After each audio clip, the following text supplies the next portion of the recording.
रावण वध। जेहि सर मधु मद मरदि महासुर मर्दन कीन्हेउ। मारेहु करकश नरक शंख हति शंख जो लीनेहु। निष्कंटक सुर कटक कर्यो कैटभ वपु खंड्यो। खर दूषण त्रिशिरा कबंध अरु तरुखंड विहंड्यो। कुंभकर्ण जेहि संघर्यो पल न प्रतिज्ञा तैं टरो। तेहि बाण प्राण दश कंठ के कंठ दसों खंडित करो। प्रस्तुत पद केशव की रामचंद्रिका के रावण वध शीर्षक से लिया गया है। इस पद में राम अपने पक्ष के वीरों को घबराया हुआ देखकर प्रतिज्ञा करते हैं, अपने वीरों को विश्वास दिलाते हैं कि मैं शीघ्र ही रावण को भी उसी बाण से मार दूंगा। पद की अंतिम पंक्ति पर दृष्टिपात करें। ते ही बाण, उसी बाण से प्राण दश कंठ के 10 सिर वाले रावण के प्राण मैं ले लूँगा और कंठ दसों खंडित करूँ, उसके 10 शीश खंडित कर दूंगा। किस बाण से? जेहि सर मधु मद मरदी, जिस शर से, जिस बाण से मैंने मधु नाम के दैत्य के अहंकार का मर्दन किया, संहार किया। महासुर मर्दन कीन्हेउ, महासुर का तात्पर्य और अन्य भी अनेक महान असुरों का मैंने मर्दन किया है, मानभंग किया है, उन्हें मौत के घाट उतारा है। यहाँ महासुर के स्थान पर महामुर पाठांतर भी मिलता है। यदि महासुर है तो हम इसका अर्थ करेंगे महान असुर, और यदि महामुर है तो चूंकि मुर नामक दैत्य का भी विष्णु अवतार में वध, विष्णु के द्वारा वध किया गया है। हमारे यहाँ कहा जाता है मुर मारंते मुरारी। मुर नाम के दैत्य का वध करने से उस देव का नाम मुरारी हुआ। तो यहाँ महामुर यदि होता है तो महान मुर नामक दैत्य का भी मैंने मर्दन किया है। मारेहु कर्कश नरक, कर्कश अत्यधिक कठोर, अत्यधिक वीर, अत्यधिक भयानक जो नरकासुर नाम का दैत्य था, मैंने उसको भी मार डाला है। शंख हति शंख जो लीनेहु, और शंखासुर को मारकर मैंने उससे पांचजन्य नामक शंख लिया है।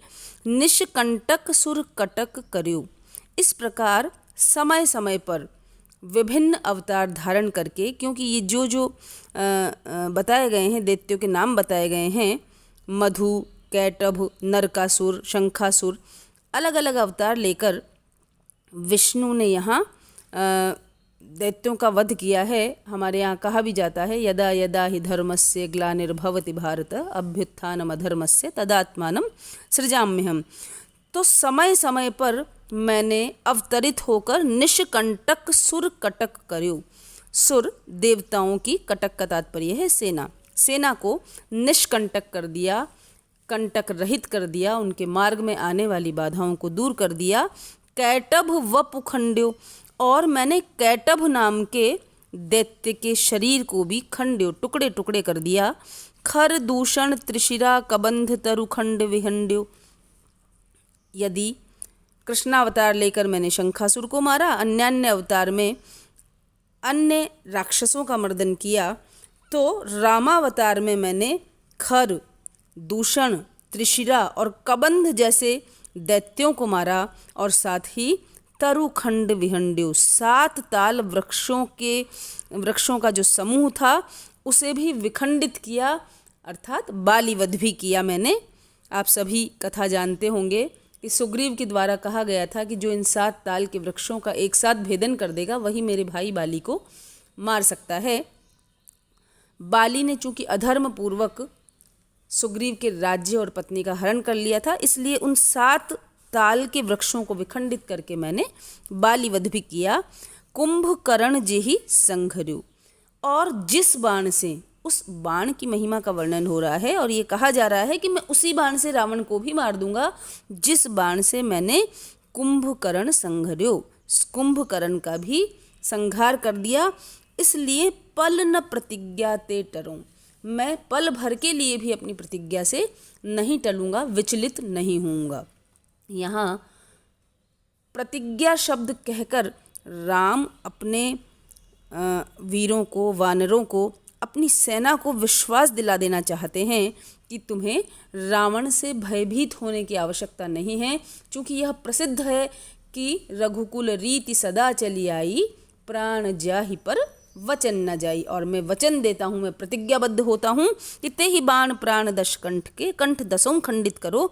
जिस बाण से मैंने उपर्युक्त सभी राक्षसों का संहार किया है, ते ही बाण, उसी बाण से मैं इस दशकंधर रावण का भी विनाश कर दूंगा, इसे भी खत्म कर दूंगा। इसलिए विश्वास रखो और आत्मविश्वास पूर्वक युद्ध करो। यहाँ इस पद में राम विष्णु का अवतार है, इसका स्पष्ट निदर्शन किया गया है। पूरे पद में अनुप्रास अलंकार है। वीर रस है। वीर रस इसलिए है कि बड़े उत्साह और ओज पूर्वक राम ने अपने बल का विश्वास अपने वीरों को दिखाया है। ओज गुण है और राम के साहसी व दृढ़ प्रतिज्ञ होने का वर्णन भी यहाँ पर हमें मिलता है। पद में छप्पय छंद है। अगला पद राम राज्य वर्णन का है। राम प्रसंग पूर्ववती है। रावण का वध करने के पश्चात राम अयोध्या लौट आए हैं और अयोध्या आने पर जब राम सिंहासनासीन हो गए, उसके पश्चात राम राज्य में किस प्रकार का वातावरण रहा, उसकी महिमा का वर्णन किया है। राम राज्य की रीति और उनकी अनुकरणीय राजनीति का बखान प्रस्तुत पद में किया गया है। भावई जहाँ व्यभिचारी, वेदे रमे पर नारी, द्विज गण दंडधारी चोरी पर पीर की, मानिनीन ही के मन मानियत मान भंग, सिंधु ही उल्लंघि जाति कीर्ति शरीर की, मूले ते अधोगतिन पावत है केसोदास, मीचू ही सो है वियोग इच्छा गंगनीर की, बंध्या वासना नि जानू विधवा सवा टिकाई, ऐसी रीति राजनीति राजा रघुवीर की। अंतिम पंक्ति देखिए, ऐसी रीति राजनीति राजा रघुवीर की। जो राजा रामचंद्र हैं उनके राज्य करने की जो रीति है और जिस राजनीति का वे अनुसरण करते हैं, जो अनुकरणीय राजनीति है, वह ऐसी है, इस प्रकार की है। किस प्रकार की है? पूरे पद में उसका वर्णन किया गया है। भावे जहाँ व्यभिचारी, पूरे पद में श्लेष अलंकार है। व्यभिचारी के दो अर्थ हैं। व्यभिचारी हमारे यहाँ साहित्य शास्त्रों में व्यभिचारी एक भाव माना गया है, संचारी भाव। 33 प्रकार के संचारी भाव माने गए हैं और व्यभिचारी का अर्थ है व्यभिचार करने वाला, कुत्सित आचरण करने वाला पुरुष। तो भावई जहाँ व्यभिचारी, जिस राम राज्य में व्यभिचारी सिर्फ भाव ही हैं, अर्थात साहित्य शास्त्र में ही संचारी भाव अवस्थित हैं, अन्य कोई पुरुष उस राज्य में व्यभिचारी या गलत आचरण करने वाला, कुत्सित आचरण करने वाला नहीं है। वेद्य रमे पर नारी, पर नारी के दो अर्थ हैं। पर नारी अन्य किसी नारी, किसका अन्य दूसरी नारी, और रमना का अर्थ है स्पर्श करना, रमण करना। तो किसी दूसरी नारी से रमण करना वहाँ पर अनुचित माना गया है। ऐसा कोई व्यक्ति नहीं है जो पर नारी के साथ अनुचित संबंध रखता है। सिर्फ एक वैद्य है। पर नारी का दूसरा अर्थ है पर अर्थात दूसरा, और नारी यानी नाड़ी। सिर्फ वैद्य ही है जो पराई स्त्री या दूसरे व्यक्ति की नाड़ी को स्पर्श करता है। चूँकि वैद्य, जो नाड़ी वैद्य होते हैं, वे नाड़ी देखकर यह पता लगाते हैं कि क्या रोग है। तो वैद्य रमे पर नारी, पर नारी के साथ अनुचित संबंध रखने वाला या पर नारी से रमण करने वाला, उसे छूने वाला, स्पर्श करने वाला अन्य कोई नहीं है। सिर्फ रोग का आकलन करने के लिए वैद्य ही ऐसा व्यक्ति है जो पर नारी, दूसरे की नाड़ी का स्पर्श करता है। द्विज गण दंडधारी चोरी पर पीर की। दंडधारी, वहाँ दंडधारी कोई नहीं है, चूँकि दंड का विधान करने की आवश्यकता ही नहीं पड़ती। व्यक्ति स्वयमेव सज्जन है और सदाचरण करते हैं, सद आचरण करते हैं, इसलिए उन्हें दंडित करने का कोई औचित्य नहीं है। लेकिन दंड कौन धारण करता है? द्विजगण। द्विज का यहाँ तात्पर्य है सन्यासी या ब्रह्मचारी से हैं। ब्रह्मचारी व्यक्ति दंड धारण करता है, सन्यासी भी करते हैं। तो दंड का कहीं नाम नहीं है। व्यक्तियों को सन्मार्गगामी बनाने के लिए दंड धारण नहीं किया जाता। सिर्फ द्विजगण अर्थात ब्रह्मचारी या सन्यासी ही दंड धारण करते हैं। चोरी पर पीर की, वहाँ चोरी नहीं है। राज्य में चोरी करने की किसी को आवश्यकता नहीं है, क्योंकि प्रत्येक व्यक्ति संतुष्ट है। लेकिन चोरी किस बात की जाती है? पर पीड़ की, पराई पीड़ा की। प्रत्येक व्यक्ति का यह दृष्टिकोण रहता है कि यदि उनके पास या उनकी दृष्टि में कोई पीड़ित व्यक्ति है तो वह उसकी सहायता करे। तो चोरी की जाती है पराई पीड़ा की। मानिनीन ही के मन मानियत मानभंग। मानिनीन, मान करने वाली जो नायिका होती है उसे मानिनी कहा जाता है। और मानभंग, मानभंग करना, किसी का सम्मान भंग करना। तो यहाँ पर बताया गया है कि जो मानिनी नायिका है उनका मन ही केवल अपने प्रेमी से रूठकर मानभंग को महसूस करता है। बाकी कोई ऐसा व्यक्ति नहीं है जो कि जिसका कि यहाँ पर मानभंग किया जाता हो। सिंधु ही उल्लंघि जाति कीर्ति शरीर की। प्रत्येक व्यक्ति अपनी सीमा में रहकर कार्य करता है, लेकिन सिर्फ सिंधु ही उल्लंघी जाती कीर्ति शरीर के। केवल शरीर की कीर्ति, लोगों का जो यशः शरीर है वही सिंधु का उल्लंघन करता है, अर्थात मर्यादा का उल्लंघन और कोई नहीं करता।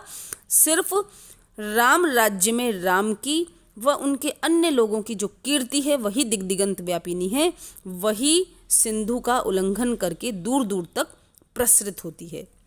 मूले ते अधोगतिन पावत है केशवदास। केशवदास कवि कहते हैं कि यहाँ अधोगतिन, अधोगति कहते हैं निम्न गति को, नीचे की ओर गति करना, पतन होना। तो मूले ते अधोगतिन पावत है केशवदास। केशवदास कवि कहते हैं कि जो मूल है, जो जड़ें हैं, वे ही अधोगति की ओर जाती है। जड़ का स्वभाव होता है कि वह नीचे की ओर फैलती है। तो कवि यहाँ कहना चाहते हैं कि मूले ते अधोगतिन पावत है केशवदास। जो मूल है, वह जो जड़ है, वह ही नीचे की ओर फैलती है और कोई पतित नहीं है। पतन अवस्था को अन्य कोई प्राप्त नहीं करता। मीचू ही सो है वियोग। और यदि लोगों का वियोग है तो वह किसी परिजन से नहीं बल्कि मृत्यु से वियोग है। अर्थात राम राज्य में मृत्यु की कामना कोई नहीं करता, सभी व्यक्ति अमर हैं। इच्छा गंगनीर की, और यदि किसी की इच्छा होती है तो वह सिर्फ गंगा जल प्राप्त करने की इच्छा होती है, गंगा का सानिध्य प्राप्त करने की इच्छा होती है। अन्य कोई इच्छा किसी के मन में वहाँ पर अवशिष्ट नहीं रह गई है। बंध्या वासनानी जानू विधवा सवाटिकाई। कोई भी स्त्री बंध्या अर्थात बांझ नहीं है, सभी सपूती हैं, कोई बांझ नहीं है। लेकिन बांझ कौन है? वासनानी, जो मन की वासनाएं हैं, जो इच्छाएं हैं, वे ही बांझ हैं, अन्य कोई बांझ नहीं है। विधवा सवाटिकाई। और विधवा, विधवा के दो तात्पर्य हैं। ऐसी स्त्री जिसके पति की मृत्यु हो गई है, और विधवा विशेष वृक्ष जिसका नाम है धवा, धवा नाम का विशेष वृक्ष। तो विधवा कोई स्त्री नहीं है, अर्थात किसी को किसी प्रकार का कष्ट नहीं है। कोई स्त्री ऐसी नहीं है जिसके पति की मृत्यु हो गई हो। सिर्फ वाटिकाओं में धवा नाम का विशेष वृक्ष ही मिलता है, विधवा कोई नहीं मिलता। तो सवाटिकाई, वाटिकाएं ही विशेष धवा नामक वृक्ष से युक्त है। अन्य कोई स्त्री वहाँ पर वैधव्य के दुख को प्राप्त नहीं करती। ऐसी रीति राजनीति राजा रघुवीर की। इस प्रकार राम राज्य का वर्णन, उसकी महिमा का बखान करते हुए कवि कहते हैं कि राम की जो राजनीति है और उनकी जो राज्य करने की रीति है वह इस प्रकार की है जिसमें किसी को किसी प्रकार का कष्ट नहीं होता। तो यहाँ पर पूरे पद में एक एक शब्द के दो अर्थ होने से श्लेष अलंकार है, अनुप्रास अलंकार भी है और परिसंख्या अलंकार दृष्टिगोचर होता है। धनाक्षरी छंद यहाँ चल रहा है। और राम के राज्य का जो सौंदर्य है, राज्य की जो रीत नीति है और राज्य की जो महिमा है, राम राज्य की दिग्दिगंत व्यापिनी कीर्ति का यहाँ कवि के द्वारा बखान बहुत ही विशेष रूप से किया गया है।